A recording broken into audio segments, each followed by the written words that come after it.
Okay, boys and girls, Carlton Flowers here with the carltonzone.com blog site. And today I just ripped out of this package that came in the mail, UPS, today from AT&T. It's the LG G Flex. So this is going to be my first time of trying out this new smartphone. This is really an innovative device, or so it seems. I've never seen anything quite like it, and it features this great big display that is actually bendable. This is the first smartphone to hit the market that has the flexible display. And let's see what we have right here, pulling it out the box. I don't think I'm the first reviewer on this one, but first time in my hands at any rate. Wow, that's big. Wow. Okay, so here we are. Here is the LG G Flex. Let's take a closer look there. Here's the front. Here is the back. And as you can see with the LG devices, their new deal, which I really like, you got the volume up and down button, and then you have the power button right there in the middle.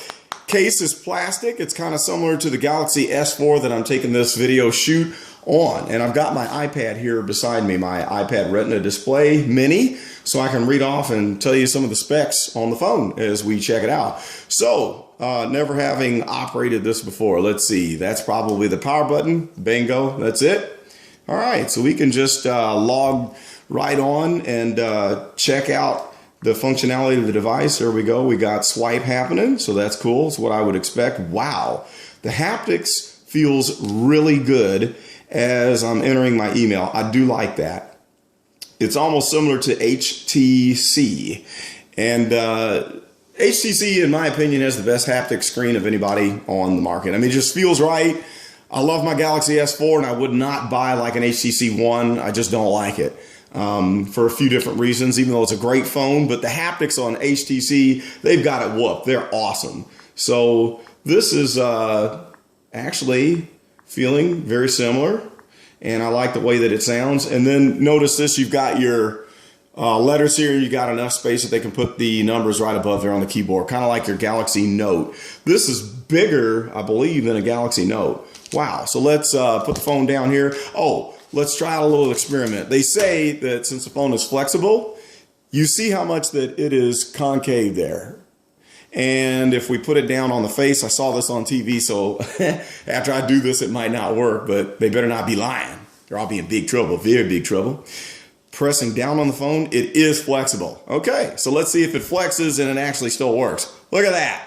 Bam. Okay, so they weren't lying. This phone actually does flex. Turn back on. I didn't tell you it's break time yet. It does flex. That's pretty darn cool. So let's read off some of the specs. I'm just going to look down here and see what's interesting on here. Let's start with the display.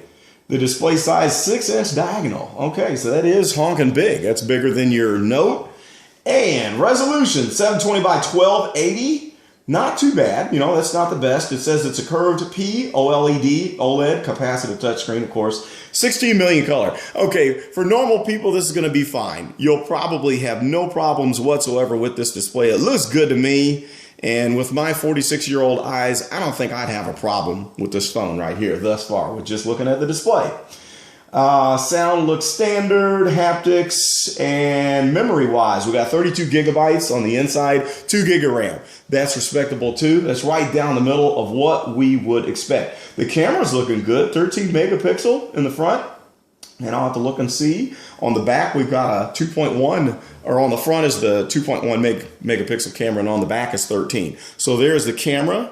It looks pretty flush with the back of the device. There's the flash, and I'm imagining that that's probably an LED flash on the other side. So that's kind of cool. What else do we have here? There's lots of different features. How about the CPU? CPU is a quad-core 2.26 gigahertz Crate 400.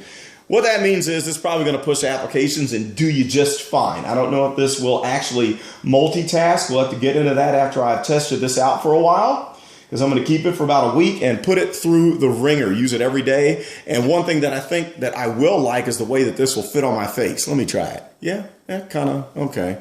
It's not as spectacular as what they say. It's not like the old-fashioned great big chunky handsets that we used to have back in the day. I'd love to have a phone like that just looks like a handset.